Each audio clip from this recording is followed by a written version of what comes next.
Good morning વિદ્યાર્થી મિત્રો, આપણે ઘણા દિવસથી લેક્ચર નથી મૂક્યો અને પાંચમું ચેપ્ટર છે ગરીબી છે. આમ તો આપણે બેરોજગારી ચલાવીએ છીએ, પણ મને વિડીયો જોતા 2-3 સ્ટુડન્ટે એવું કીધું છે કે પાંચમા પાઠમાં ગરીબી જે છે એમાં શૌચાલયની સુવિધા સુધી જ આપણે ચલાવેલું છે. આઈ થિંક પીવાનું પાણી, તબીબી સગવડો ત્યાં સુધી બધું ચાલી ગયું છે. પેજ નંબર 54થી કદાચ બાકી છે. તો આપણે આ વિડીયો ફરીથી પાંચમા પાઠનો મૂકી દઈએ છીએ, જેથી કરીને તમારી એક્ઝામ આવે અને તમારે સરસ રીતે તૈયારી કરવાની ખબર પડે.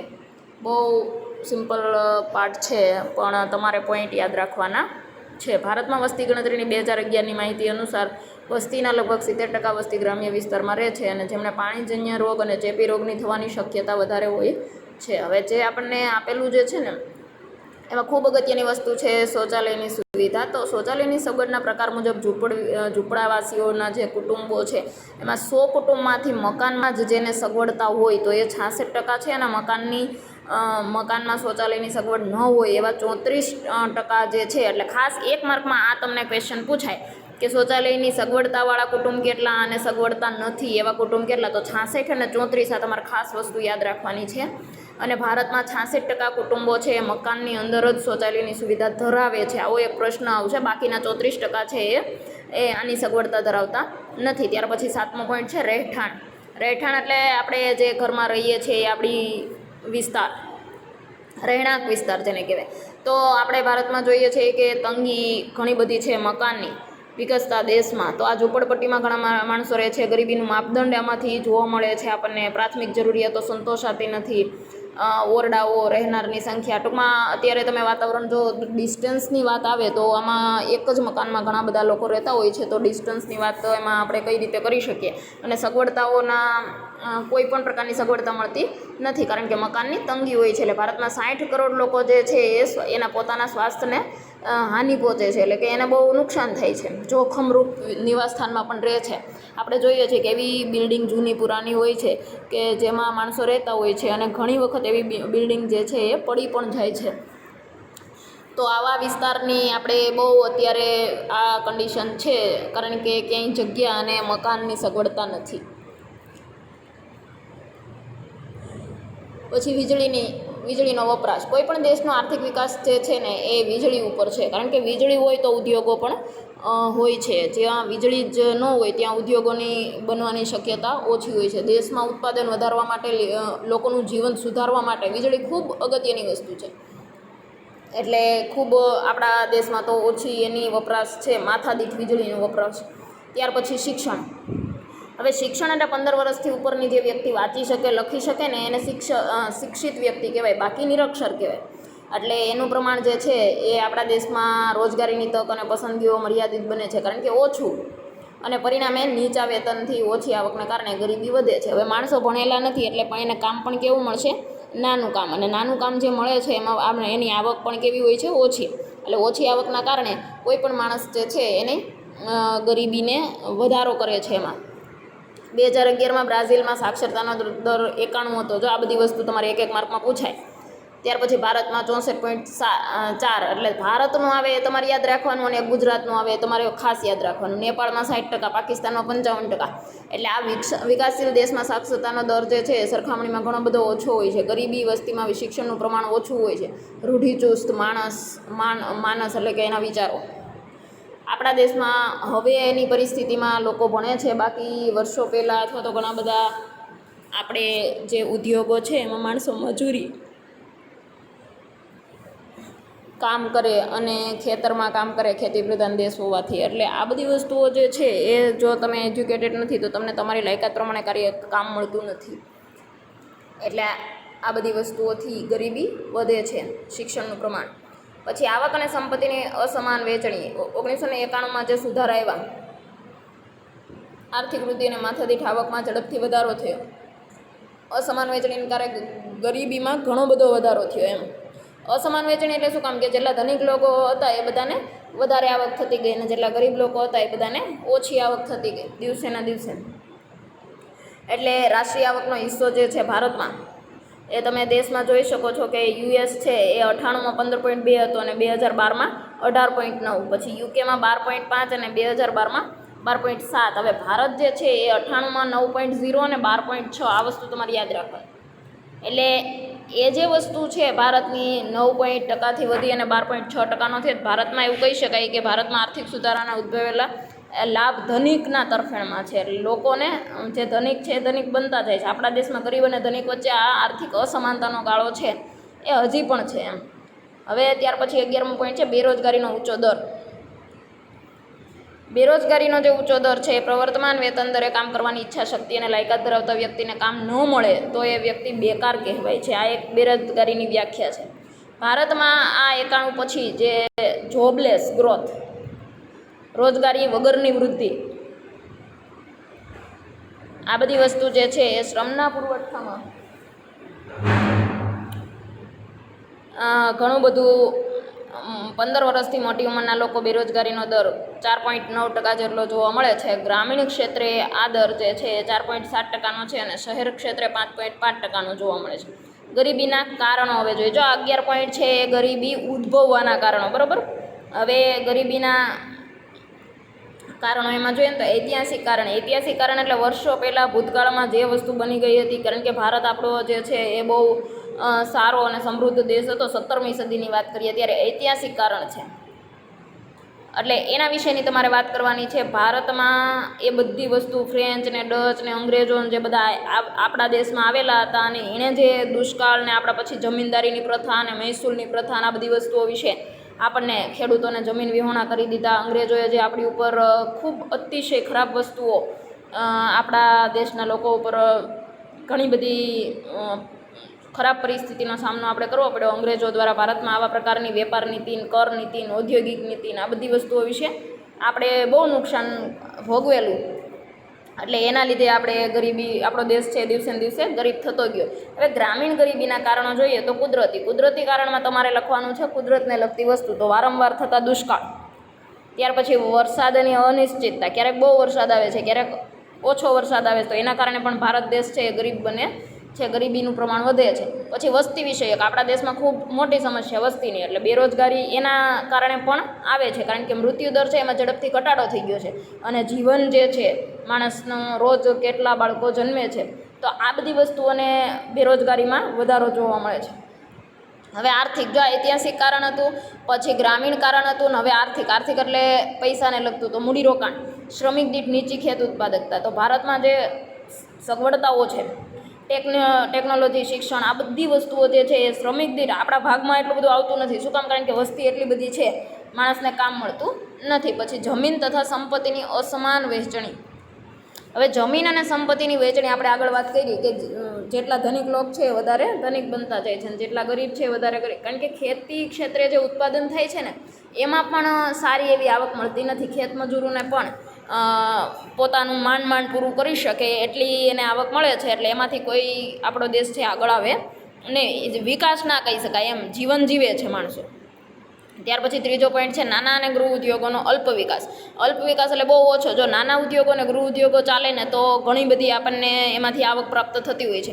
કારણ કે દરેક માણસને સારી કંપનીમાં જોબ નથી મળતી, પણ શરૂઆત નાના ઉદ્યોગોથી કરવાની હોય છે. એટલે બીજી પંચવર્ષીય યોજના પછી આમાં આ વસ્તુઓનો ઘણો મોટો ફાળો છે, નાના અને ગૃહ ઉદ્યોગોનો, અને આપણે એની અવગણના પણ કરેલી છે. જો એને વધારે પ્રોત્સાહન આપવાના આવે તો પશુપાલન, ડેરી ઉદ્યોગ, મત્સ્યપાલન વગેરે આ બધી વસ્તુઓ જે છે એ બેકારી એમાંથી ઘણી બધી આપણે ઓછી કરી શકીએ અને ગરીબીનું પ્રમાણ છે એમાંથી આપણે ઊંચું લાવી શકીએ.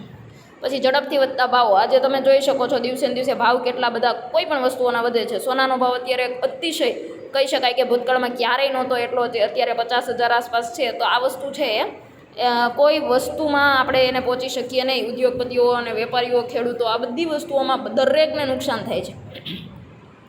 પછી બેરોજગારીનું ઊંચું પ્રમાણ. દિવસે ને દિવસે માણસો બેરોજગાર બનતા જાય છે, કારણ કે સારું કામ મળતું નથી અને કામ મળે છે તો પૂરતું વેતન એને મળતું નથી. પાછો ઓછો વિકાસ, નિરક્ષરતા, શ્રમની ઓછી ગતિશીલતા, આ બધી વસ્તુ બેરોજગારીનું પ્રમાણ છે એ ઊંચું લઈ જાય છે. એટલે આ બધા હતા આર્થિક કારણો. હવે જોઈએ સામાજિક કારણો. સામાજિક કારણમાં શિક્ષણનું નીચું સ્તર.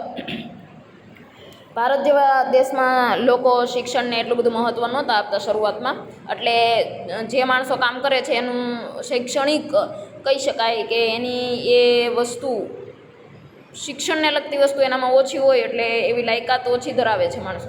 પછી પરિણામે શું થાય કે જે કામ મળે છે એને સ્વીકારવું પડે છે. અને અત્યારે નવા સમયમાં ટેકનોલોજીનો આપણો જે સમય છે એમાં એ માણસ કામ કરી ન શકે અને શરૂઆતમાં એને ઘણી બધી મુશ્કેલીઓ પડે.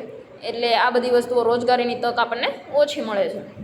લૈંગિક અસમાનતા એટલે કે ભારતમાં સ્ત્રી અને પુરુષોનું જે એક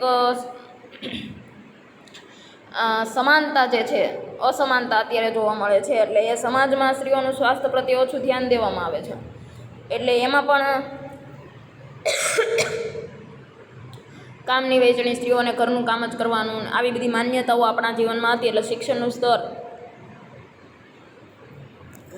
નીચું હતું અને આર્થિક ક્ષેત્રે કામકાજમાં ઓછી આપણને તક મળતી. એટલે સ્ત્રીઓને ઓછી તક મળે અને મળે તો પણ એને પગાર ઓછો આપવો અને આવી બધી માન્યતાઓ શરૂઆતમાં હતી એના લીધે. ત્યાર પછી અન્ય કારણોમાં યુદ્ધ, સંરક્ષણનો ખર્ચમાં વધારો અને ખામીયુક્ત નીતિઓ. હવે આ 3 પોઈન્ટ છે ને અન્ય કારણમાં છે. તમે ખાસ યાદ રાખજો બધા કારણો. એટલે યુદ્ધ છે તો શરૂઆતમાં ઘણું બધું આપણા દેશમાં જે યુદ્ધ થતા હતા, ભવિષ્યની સર્જનારી ચીજ વસ્તુઓની અછત હતી. એટલે યુદ્ધમાં જ બધા પૈસાઓ આપણા દેશમાંથી જતા હતા. કારણ કે વિકાસલક્ષી ભારતમાં ખર્ચમાં ઉપર કાપ મૂકવામાં આવેલો. માણસોને બીજી જરૂરિયાત નહીં, બસ શસ્ત્રો બનાવવાના, હથિયારો બનાવવાના. કારણ કે યુદ્ધમાં એ બધા જ પૈસાઓ આપણા એ યુદ્ધના કારણે આપણો દેશ ગરીબ બની ગયો છે. કારણ કે બીજો કોઈ દેશ આપણી ઉપર આક્રમણ કરે તો આપણે એના માટે તૈયાર હોવા જોઈએ. એટલે બીજી બધી વસ્તુ ઉપર કાપ મૂકવામાં, અનાજ, કપડાં, બળતણ, આ બધી જીવન જરૂરિયાતી વસ્તુ ઉપર કાપ મૂકવામાં આવ્યો અને યુદ્ધ ઉપર જ ધ્યાન આપવામાં આવેલું. પછી સંરક્ષણના ખર્ચમાં વધારો. સંરક્ષણ એટલે આપણી જે બોર્ડર ઉપર મિસાઇલ, ટૂંકમાં આપણી જે બધી વસ્તુઓ છે, દેશની સંરક્ષણ વ્યવસ્થા આખી છે એને મજબૂત બનાવવા માટે એમાં પણ કેટલો બધો ખર્ચો કરવામાં આવ્યો. એટલે એના હિસાબે પણ ગરીબીનું પ્રમાણ ઊંચું થયું. પછી ખામીયુક્ત નીતિઓ, એવા નિયમો આવે છે કે એમાં કોઈ પણ પ્રકારની આપણને અસર એની સારી થતી નથી, બસ ગરીબીમાં ઘટાડો જ થાય છે. એટલે આ બધી વસ્તુઓ અને ગરીબી ઘટાડવાના ઉપાયો હવે જોઈએ આપણે તો ખેતી. હું બહુ ઇન શોર્ટમાં તમને આ બધી વસ્તુ સમજાવું છું, તમારે પોઈન્ટ ઉપર ધ્યાન આપવાનું છે. એટલે ગરીબી ઘટાડવાના ઉપાયો, ખેતી ક્ષેત્રે શ્રમિકોની ઉત્પાદકતા વધારવી. હવે ગરીબી આપણે કઈ રીતે ઘટાડી શકીએ ભારતમાં? આપણે એવું વિચારીએ કે ગરીબી ભારતમાં ખૂબ જ છે તો એને ઘટાડવા માટે શું કરવાનું? તો કે ખેતી ક્ષેત્રે શ્રમિકોની ઉત્પાદકતા વધારવી. હવે જેટલા માણસો ખેતીમાં કામ કરે છે બધાને સારું વળતર મળી રહે એવી આપણે એક વ્યવસ્થા કરવાની. ત્યાર પછી નાના ઉદ્યોગોનો વિકાસ કરવો. નાના ઉદ્યોગો એટલે દરેક માણસને કામ મળી રહે એવા ઉદ્યોગો. હવે ત્યાર પછી અસંગઠિત ક્ષેત્રના વિકાસ. અસંગઠિત એટલે કેવા માણસો? તો કે શાકભાજી વેચે છે, ત્યાર પછી નાના મજૂરો છે, ખેત મજૂરો છે, હાથલારી ચલાવે છે, આ બધા જ જે છે એ અસંગઠિત ક્ષેત્ર કહેવાય. સંગઠિત ક્ષેત્ર એટલે કોઈ મોટી સંસ્થા સાથે જોડાયેલા વ્યક્તિઓ. તો ભારતમાં અસંગઠિત ક્ષેત્ર જ વધારે છે. તો એ બધાને ધ્યાન રાખવાનું. એનું પેન્શન, જો શાકભાજી વેચે છે કોઈ માણસ, તો હવે જ્યાં સુધી એની હેલ્થ સારી છે, જ્યાં સુધી એ માણસ કામ કરી શકે છે ત્યાં સુધી જે કામ કરશે. ફ્યુચરમાં જ્યારે એ વૃદ્ધ થઈ જશે તો એની આવક શું? એટલા માટે સરકારે એની વ્યવસ્થા કરવી જોઈએ. વીમો, જીવન વીમો અને પેન્શનની સુવિધાઓ એને આપવી જોઈએ. પછી યોગ્ય કર નીતિનો ઉપયોગ. ગરીબ જે છે એને ઓછો કર ભરવો પડે અને બહુ પૈસાવાળા છે એને વધારે કર ભરવો પડે. તો આવી બધી કર નીતિઓ વિશે વિચારવું જોઈએ. માનવ મૂડીરોકાણમાં વધારો. માનવ મૂડીરોકાણ એટલે શું? મૂડીરોકાણ તો સમજા કે પૈસાથી કોઈ પણ વધારે તમે મૂડીરોકાણ કરી શકો છો, પણ માનવ મૂડીરોકાણ એટલે શું? તો કે માણસમાં રહેલી સ્કિલ. તમે ભલે કોઈ પણ ક્ષેત્રમાં જાઓ, તમારામાં આવડત હોય તો તમારી ડિગ્રી ન જોવે અને તમારી આવડત, કૌશલ્ય, અનુભવ આ બધી વસ્તુ જોવામાં આવે તો ઘણો બધો ફાયદો થાય છે. ત્યાર પછી વ્યાજબી કિંમતે વસ્તુઓ અને સેવાઓ.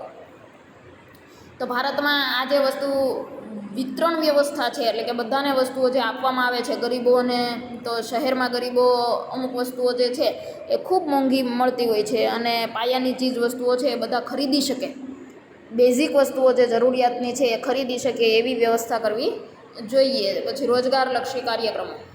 રોજગારલક્ષી કાર્યક્રમમાં સ્વરોજગાર માટેના કાર્યક્રમો આપણે જોઈએ.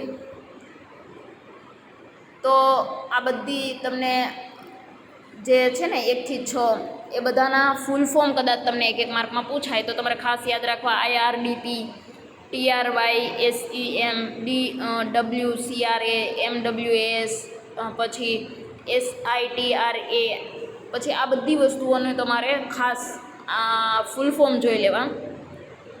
1 એપ્રિલ 1999થી આ બધી વસ્તુઓની યોજના વિશે વિચારવામાં આવ્યું અને યોજનામાં ગામડાઓ માટે ટુકડા ઉદ્યોગ એટલે કે SGY, વિકાસ માટે બધી મદદ ટેકનોલોજી આ બધી વસ્તુઓ માટે ગ્રામીણ ગરીબોને આ બધી વસ્તુઓ પૂરી પાડવામાં આવેલી.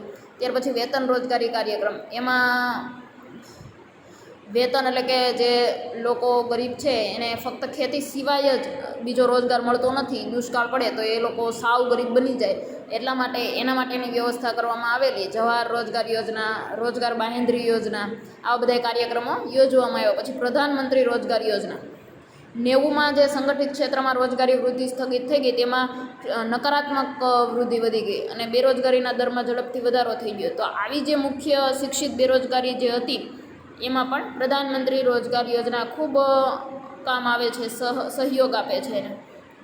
પછી ગ્રામીણ રોજગારી બાહેંધરી કાનૂન 2005માં, આ બહુ સારામાં સારી એક યોજના છે અને તમને આના વિશે લખવામાં આવે તો તમારે લખવું. 2005માં આ ગ્રામીણ રોજગાર યોજના નરેગા તરીકે મંજૂર કરવામાં આવેલી અને પછી એને નીચલા અને મધ્યમ વર્ગના જે કુટુંબો છે જે ઓછામાં ઓછી 100 દિવસની રોજગારી પૂરી પાડવાની હોય છે અને 2090માં નરેગાને સુધારીને શું કરવામાં આવ્યું, મહાત્મા ગાંધી રાષ્ટ્રીય ગ્રામીણ રોજગાર ગેરંટી એટલે કે મનરેગા છે એનું નામ. ત્યાર પછી આવાસ યોજના, તો ભારતમાં તમને ખબર હોય તો સરકાર દ્વારા મકાન બનાવવામાં આવે છે અને રહેઠાણની સુવિધાઓ કરવામાં આવે છે. એ 85-86માં આ વસ્તુઓને વધારે ભાર આપવામાં આવેલો, ઇન્દિરા ગાંધી આવાસ યોજના. ત્યાર પછી 13-14માં રાજીવ ગાંધી આવાસ યોજના અને 25 જૂન 15થી શહેરમાં પણ હવે આ બધી વસ્તુઓ બનાવવામાં આવે છે. પછી સામાજિક સલામતીની યોજનાઓ, તો સામાજિક સલામતીમાં શું છે તો કે 2015થી અટલ પેન્શન યોજના, પ્રધાનમંત્રી સુરક્ષા યોજના, 18થી 70 વર્ષના જે વ્યક્તિઓ છે એને 12ના નજીવ પ્રીમ એટલે કે મહિને 12 રૂપિયા ભરવાના અને 2 લાખનો અકસ્માતનો વીમો એમને મળે છે. અને બહુ ઓછી કિંમતમાં જીવન જ્યોતિ યોજના પણ છે. ખેડૂતોનો પાક જો નિષ્ફળ જાય તો એ શું કરે તો એને ફસલ વીમા યોજના તરીકે પણ, આ બધી યોજનાઓ ખાસ વાંચી લેજો મિત્રો, બધી યોજનાઓ પૂછાય તમને પરીક્ષામાં. પછી જનધન યોજના, તો નાણાકીય સમાવેશીકરણ દ્વારા ગરીબીના મૂળમાં ઘા કરવાની મહત્વાકાંક્ષી યોજના એટલે પ્રધાનમંત્રી જનધન યોજના. 28 ઓગસ્ટ 2014માં શરૂ કરવામાં આવેલી અને પહેલા જ દિવસે 1.5 કરોડ ખાતા ખોલવામાં આવ્યા. આ બધી વસ્તુ તમને ખબર છે કે પ્રધાનમંત્રી છે એ બધાના ખાતામાં પૈસા નાખવાના હતા અને બધાએ તાત્કાલિક ખાતા ખોલાવેલા હતા. 8 જાન્યુઆરી સુધીમાં તો આની સંખ્યા 12.58 કરોડ જેટલી થઈ ગઈ હતી અને 10,590 કરોડની થાપણ મૂકવામાં આવેલી. સૌથી સારું આ જનધન યોજના ચાલેલી. જનધન યોજનાનું મહત્ત્વ શું હતું તો કે બેન્કિંગ સેવાનું પ્રમાણ વધે, દેશમાં બધા બેંક સાથે જોડાય, બધી અસમાનતાઓ ઘટે. જનધન યોજનાનું મુખ્ય વિશેષતા શૂન્ય શિલક સાથે ખાતું ખોલાવવાનું, તમારે કોઈ પણ એક 0 બેલેન્સ તમારું ખાતું ખુલી શકે, 5,000નો ઓવરડ્રાફ્ટ તમને મળી શકે. 26 જાન્યુઆરી પહેલાં ખાતું ખોલાવનારને તો આ લાભ મળ્યો, જીવન વીમાનો પણ લાભ મળતો હતો. એટલે આ બધી એક વ્યક્તિઓને ફાઇનાન્સ સાથે જોડવાની, આ બધી બેન્કિંગ સાથે જોડવાની એક આખી ગરીબી દૂર કરવાની આ બધી વ્યવસ્થાઓ હતી. આપણો પાઠ ઝડપથી મેં એક લેક્ચર કરી લીધો કારણ કે એક વસ્તુ ભૂલાઈ ગઈ હતી એવું મને લાગેલું હતું. તમે જોઈ લેજો આ પાઠમાં અને તમારે જે એક્ઝામ છે એની તૈયારી કરજો. એક ચેપ્ટર, 1 થી 5 ચેપ્ટરની આપણે એક્ઝામ લેવાના છીએ તો એમાં એક ચેપ્ટર તમારે કમ્પલસરી તૈયાર કરવાનું છે અને બધી વસ્તુ સ્વાધ્યાયમાંથી, ટેક્સ્ટ બુકમાંથી જ તમારે વાંચવાની છે. Thank you.